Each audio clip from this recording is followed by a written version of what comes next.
For a circle with centre O and radius 5 centimetre which of the following is true? For a circle with centre O and radius 5 centimetre कौन सा सही है? Distance between every pair of parallel tangent is 5 centimetre. कोई भी दो parallel tangent होंगे उनके बीच की दूरी 5 होगी। 5 गलत है। Distance between every pair of parallel tangent is 10 centimetre है क्या? तो ये 5 होगा तो ये कितना होगा? 5 होगा। क्या आपको लगता है आगे हमको जाना चाहिए? आपको पूछा क्या ट्रू है, तो एक ट्रू सेंटेंस मिल गया ना आपको, तो करेक्ट आंसर क्या आना चाहिए यहां पर? तो यानी 10 का आंसर क्या है? बी। सर आगे जाना है क्या? Not necessary at all, save your time here. यहां पर एक एक ऑप्शन दिया है और एक ऑप्शन में से हमको एक ऑप्शन मिल गया, तो दूसरा मान लीजिए लकीली आपको फर्स्ट ऑप्शन मिल जाता है, तब तो आपको बाकी के 3 देखने की जरूरत नहीं है। ओके, मैं I am least bothered to see the option 3rd and 4th। कोई जरूरत नहीं लग रहा है मेरे को। Okay fine, this is very interesting question. In the adjoining figure, TS is tangent to a circle with center O, then the value of 2x degree, 2x degree की value कहां क्या होगी? अब बच्चे ढूंढते हैं यहां पर 2x कहां है यार? 2x है क्या यहां पर? नहीं है सर, क्वेश्चन गलत है। क्वेश्चन गलत नहीं है। देखो, radius is perpendicular to the tangent at the point of contact. Sum of 3 angles of a triangle is how much? 180। तो मैं ऐसे बोलूंगा 3x plus 90 plus 1x is equal to how much? Because sum angle property of triangle, the sum of all 3 angles of a triangle is always equal to how much? 180। तो 3x plus कितना होगा ये? 4x is equal to 180 minus how much? 90। तो 4x is equal to how much? 4x is equal to 90। तो 2x कितना होगा? 4x degree अगर 90 है, 4x डिग्री अगर 90 है तो 2x डिग्री कितना होगा? 4x अगर 90 है तो 2x डिग्री कितना होगा? 45 होगा। 45 होगा। नहीं तो कुछ बच्चे यहां पर क्या करते हैं, ऐसे भी करते हैं कि 4x degree is equal to 90, तो x degree is equal to 90/4 and that is equal to 22.5। फिर उसका डबल करो। वो सब मत करो, ऑब्जेक्टिव टाइप है, सिंपल टेक्निक में आपको बता रहा हूं। 4x अगर 90 है तो 4x का हाफ कितना होता है? 2x होता है। 2x कितना होगा? 45 होगा। That's enough. ओके, अब यहां बच्चे यहां पर ढूंढते हैं 2x कहां है? 2x है नहीं यहां पर, 2x है नहीं। बहुत सारे बच्चे गलती करते हैं। यहां सिंपल प्रॉपर्टी आपको यूज करना है, radius is perpendicular to the tangent at the point of contact, और sum angle property of a triangle, sum of all 3 angles of a triangle is always 180। देखो कितना डरावना सा लग रहा है, इतना बड़ा x into bracket 2 tan theta by 1 plus tan square theta is equal to y into bracket 2 tan theta by 1 minus tan square theta, then x is to y is equal to, कितना भयानक सपना लग रहा है ना? कितना भयानक सपना लग रहा है, क्योंकि ये ऑब्जेक्टिव टाइप क्वेश्चन है बच्चों। क्योंकि ये x इंटू 2 tan थीटा है, तो मैं यहां पर डायरेक्टली 2 tan थीटा और 2 tan थीटा क्या कर दूंगा? थीटा कैंसिल करूंगा। x इंटू ब्रैकेट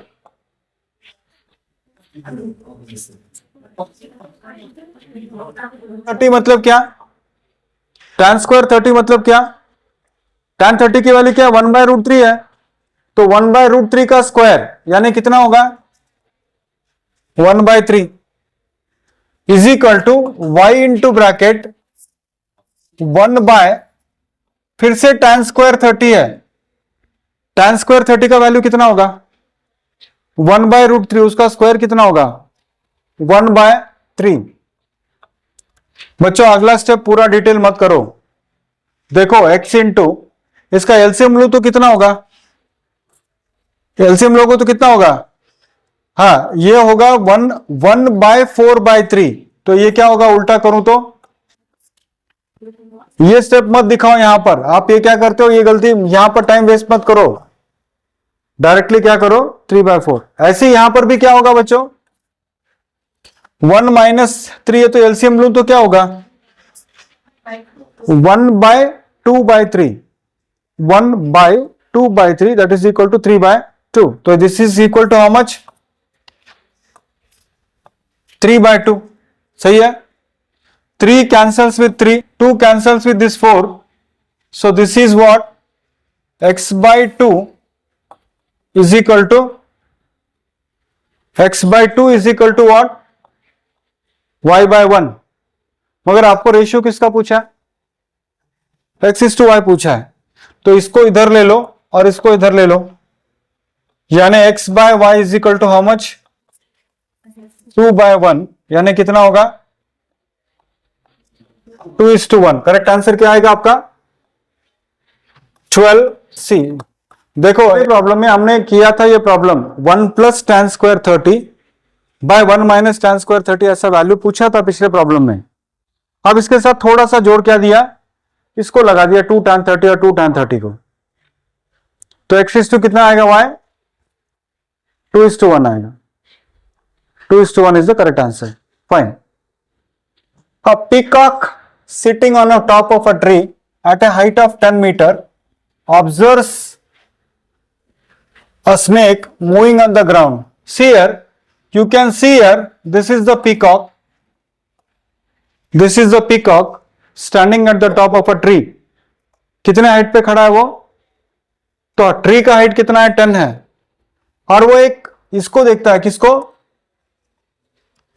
स्नेक को देखता है। Snake is at 10√3 metre away, snake का डिस्टेंस अगर 10√3 मीटर अवे है, तो आपको क्या पूछा है, from the base of the tree then the angle of depression of the snake from the eye of the peacock is. ये एंगल ऑफ डिप्रेशन कितना होगा, ये ऑलरेडी यहां पर 30 दिखा रहा है, मगर आप मुझे बताइए कि 30 कैसे आएगा। 30 ऑलरेडी आंसर में दिखा रहा है फिगर में, और 30 कैसे आएगा। यहां पर पीकॉक खड़ा है, हाइट है 10 मीटर, पीकॉक का डिस्टेंस है 10√3, तो आपको पूछा एंगल कितना होगा। क्या करेंगे, कौन सा रेशियो यूज करोगे, tan थीटा यूज करोगे। tan थीटा यानी कौन सा, ये स्नेक जहां पर खड़ा है वो थीटा है, तो अपोजिट साइड यानी कितना है, यहां पर अपोजिट साइड यानी कितना है, और ये एडजेसेंट साइड यानी कितना है 10√3, और ये कौन सा रेशियो लिया हमने यहां पर tan 30 का रेशियो लिया, तो 10 कैंसल्स विद 10, तो ये क्या आएगा, थीटा कितना होगा बच्चों, थीटा कितना होगा 30। तो ये करेक्ट आंसर क्या होगा, एंगल ऑफ डिप्रेशन भी 30 होगा, और एंगल ऑफ एलिवेशन यहां से भी कितना होगा, अल्टरनेट एंगल्स होंगे। तो बहुत कम ऐसे पूछता है कि थीटा आपको पूछा गया। एक पीकॉक पेड़ के ऊपर खड़ा है 10 मीटर लंबा, वो वहां से देख रहा है कि एक सांप यहां पर है 10√3 मीटर्स पर, तो आपको बताना ही एंगल कितना होगा। सर इसको कितने, 1 सेकंड के अंदर आप कर सकते हो, क्योंकि 10 कैंसिल हो रहा है, 1/√3 आ रहा है, और ट्रिग्नोमेट्रिक रेशियो जो 1/√3 दे रहा है tan थीटा का, कौन सा है, वो 30 है। क्वेश्चन इंटरेस्टिंग है, और थोड़ा थॉट प्रोवोकिंग क्वेश्चन भी है, दिमाग को थोड़ा सा आपको एंटाइज करने वाला क्वेश्चन है। Next question, if the cone of the greatest volume is hollowed out from a solid wooden cylinder, then the ratio of volume of the remaining wood to the volume of the cone hollowed out is। ये लकड़ी है, इसमें से क्या किया, कोन को निकाला, तो ये क्या बच गया, hollowed out कोन है, रिमेनिंग वुड है। ये पहले कोन था, सॉलिड था, सिलेंडर था, उसमें से मैंने कोन निकाल लिया। तो अब वो पूछ रहा है कि इसका वॉल्यूम और इसका वॉल्यूम क्या रेशियो होगा। अब इसका वॉल्यूम, इसका कितना, कोन का क्या होगा रेशियो, बता सकते हैं आप मुझे, कोन का वॉल्यूम का रेशियो क्या है फॉर्मूला? 1/3 पाई आर स्क्वायर, ये किसका है? कोन का है। अब ये सिलेंडर का बचा हुआ सिलेंडर का कैसे निकालोगे? ओरिजिनल सिलेंडर का कितना है? पाई आर स्क्वायर एच। उसमें से आपने कितना निकाला? अगर ओरिजिनल सिलेंडर का पाई आर स्क्वायर है, उसमें से आपने 1/3 निकाला, तो बचा कितना? 2/3 pi r square h. Very nice. देखिए पूरा ओरिजिनल था पाई आर स्क्वायर एच, उसमें से आपने 1/3 हिस्सा निकाल लिया, तो बचा 2/3 हिस्सा बच गया। तो डायरेक्टली नहीं सर हमको समझ में नहीं आ रहा है, तो आपको क्या करना पड़ेगा? ओरिजिनल सिलेंडर का volume minus 1/3 pi r square h, ऐसे करके आपको एलसीएम लेकर 3 pi r square h minus 1 pi r square h is equal to what? 2/3 pi r square h. ये सब करना पड़ेगा। मगर मैं आपसे पूछता हूं कि क्या जरूरी है ये सब? ओरली आप कर सकते हो। कंप्लीट सिलेंडर में से 1/3 निकाल लोगे तो बचता है क्या? This is 2/3। तो यहां पर डायरेक्टली मैं क्या लिखूंगा? 2/3 पाई आर स्क्वायर एच। और क्योंकि यहां पर क्या कहा है कि ग्रेटेस्ट पॉसिबल कहा है, इसलिए इसका हाइट और इसका हाइट सेम ही होगा। दोनों का हाइट क्या होगा? सेम होगा। तो अब यहां कैंसिल सब हो रहा है। देखिए अब पाई कैंसिल हो रहा है, आर स्क्वायर कैंसिल हो रहा है, एच कैंसिल हो रहा है, ये 3 कैंसिल हो रहा है, एवरीथिंग कैंसिल्स। तो कितना आ रहा है देखिए आप थोड़ा? 2:1 आ रहा है। तो what is the correct answer? 2:1। 2:1। Simple सी बात है यार, 3 में से 2 हिस्सा निकाल लोगे तो रेशियो क्या होगा? टोटल 3 हिस्सा अगर है, उसमें से अगर एक हिस्सा तुमने निकाल लिया तो बचा हुआ 2 हिस्सा और तुम्हारा कोन का 1 हिस्सा, और दोनों मिलाकर कितना हिस्सा है? 3 हिस्सा है। दोनों मिलाकर 3 हिस्सा, 3 हिस्सा टोटल में से तुमने 1 निकाल लिया तो बचा 2, तो 2:1 ही तो रेशियो होगा। अगर थोड़ा कॉमन सेंस आप यूज करोगे तो ये पूरा कैलकुलेशन भी मैं तो कहूंगा वेस्ट है। थोड़ा कॉमन सेंस आप यूज करोगे तो मैं कहूंगा ये पूरा कैलकुलेशन ही वेस्ट है। 2 पार्ट सिलेंडर का है और 1 पार्ट कोन का है। इसको विदाउट कैलकुलेशन भी आप 2 मिनट के अंदर आप इसको कर सकते हो, विद इन फ्यू सेकंड्स आप इसको कर सकते हो। If the mode of sum observation is 10, mode कितना है? 10 है। Sum of mean and median is 25, mean और मीडियन मिलाकर कितना है? 25 है। Then mean and median respectively are. Mode कितना है बच्चों? मोड कितना है? 10 है, राइट। मीन प्लस मीडियन कितना है? मीन प्लस मीडियन कितना है? 25। समझो मैंने ऐसे कहा कि मीन एक्स है।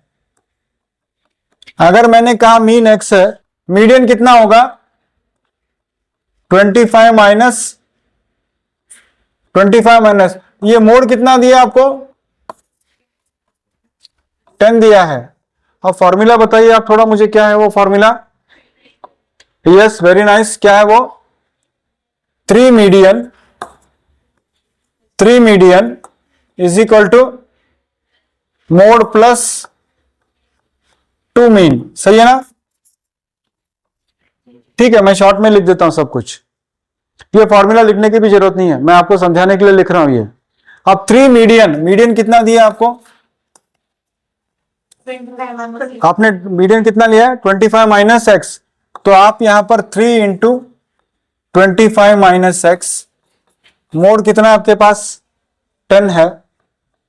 मीन कितना है आपके पास? एक्स है। ओके, तो ये होगा बच्चों 3 इंटू 25 कितना होता है?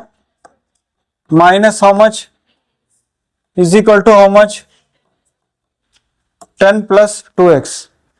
तो ये 3x अगर मैं इधर ले लूं तो क्या होगा? 75 minus 10 is equal to how much? 2x plus 3x। तो 75 माइनस 10 कितना होता है बच्चों? Is equal to how much? तो 65 डिवाइडेड बाय 5 यानी कितना होगा? What is this? ये x है। आपको पूछा क्या है? Mean and median respectively are, यानी पहले मीन बताना है फिर मीडियन आपको बताना है। पहले मीन कितना होगा? मीन कितना होगा? 13। और मीडियन कितना होगा? 25 माइनस 13 कितना होगा? तो 13 एंड 12 होगा। 12 एंड 13 नहीं लेना। अगर आप 12 एंड 13 भी लेते हो तो गलत होगा, क्योंकि यहां पर आपको क्या कहा है? रेस्पेक्टिवली। और रेस्पेक्टिवली का मतलब होता है जो पहला है वो पहला आएगा, जो दूसरा है वो दूसरा आएगा। यहां पहला आपको क्या बोला है? क्या बोला है? मीन। तो मीन कितना है आपके पास? 13। Median how much? राइट? आ रही बात समझ में? Even if you write 12 13 also it is wrong. Respectively tricky question है थोड़ा। If the maximum number of student has obtained 52 marks out of 80 marks, then अगर मैं, आप लोग 80 बच्चे हैं और मैं कहता हूं कि भाई मेरे क्लास के अंदर 52 स्टूडेंट्स हैव स्कोर्ड, मेरे क्लास के अंदर 52 मार्क्स बहुत सारे बच्चों ने स्कोर किया है, इसका मतलब 52 क्या है? मीन ऑफ द डाटा है, मीडियन ऑफ द डाटा है, मोड ऑफ द डाटा है, या रेंज ऑफ द डाटा है? मोड है। क्यों मोड है?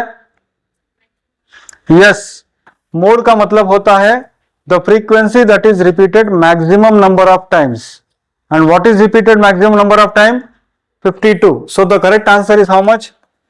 16C. That's enough. The maximum repeated data is called as mode, और mode is what? 52. Am I clear? तो ज्यादा बार 52 ले रहा है तो आपके बच्चे में 52 आपकी क्लास का मोड है। The system of linear equation 2x plus 1 is equal to 0 and 3y minus 5 is equal to 0 has, आपको क्या लगता है इसके क्या सोल्यूशन होंगे? क्या होगा इसका? इसका यूनिक सोल्यूशन होगा या मेनी सोल्यूशंस होगा? मेनी सोल्यूशंस कैसे होगा? एक्स की वैल्यू यहां पर आप देख लो कितना आएगा? -1/2, यानी x is equal to how much?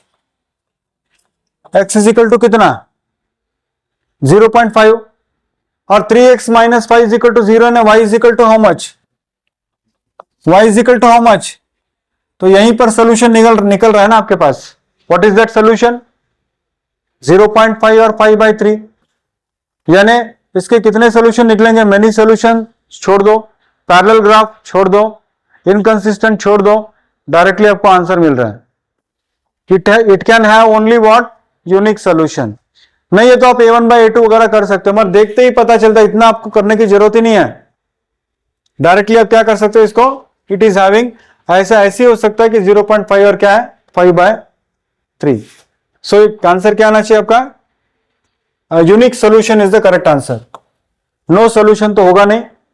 तो 17 क्या होगा? 17 क्या होगा? ए होगा। Angle right angle at A, sine B is 1/4, then the value of sec B, इसको क्या पढ़िएगा आप? सेक बी। साइन बी का मतलब होता है, एक राइट एंगल ट्रायंगल मैंने ले लिया, एक राइट एंगल ट्रायंगल मैंने ले लिया और अपोजिट साइड बाय क्या है? ये हाइपोटेनस का रेशियो मुझे दिया है। अपोजिट, ये बी एंगल अगर लूं तो ये अपोजिट साइड होगा, कितना है? 1 है। हाइपोटेनस कितना है? तो ये कितना होगा? पाइथागोरस थ्योरम, 4 का स्क्वायर कितना होता है? 16 माइनस 1, 15 का स्क्वायर रूट, √15। अब आपको पूछा क्या उन्होंने? सीकेंट बी। सीकेंट यानी कॉस का रेसिप्रोकल। कॉस है बेस बाय हाइपोटेनस, 100 का टोआ में से का यानी एडजेसेंट बाय हाइपोटेनस, और हाइपोटेनस बाय, यानी करेक्ट आंसर क्या आना चाहिए आपका? 4/15। यानी साइन ए का ट्रिग्नोमेट्रिक रेशियो आपको दिया है, सीकेंट बी का आपको पूछा है, तो क्या होगा यहां पर? बहुत सारे बच्चे क्या करते हैं? कॉस का ढूंढते हैं। गलती कहां करते पता है क्या? 15 √15/4 लिखते हैं। यहां पर होगा, देखिए आंसर। कॉस मत लिखो, सेक पूछा है।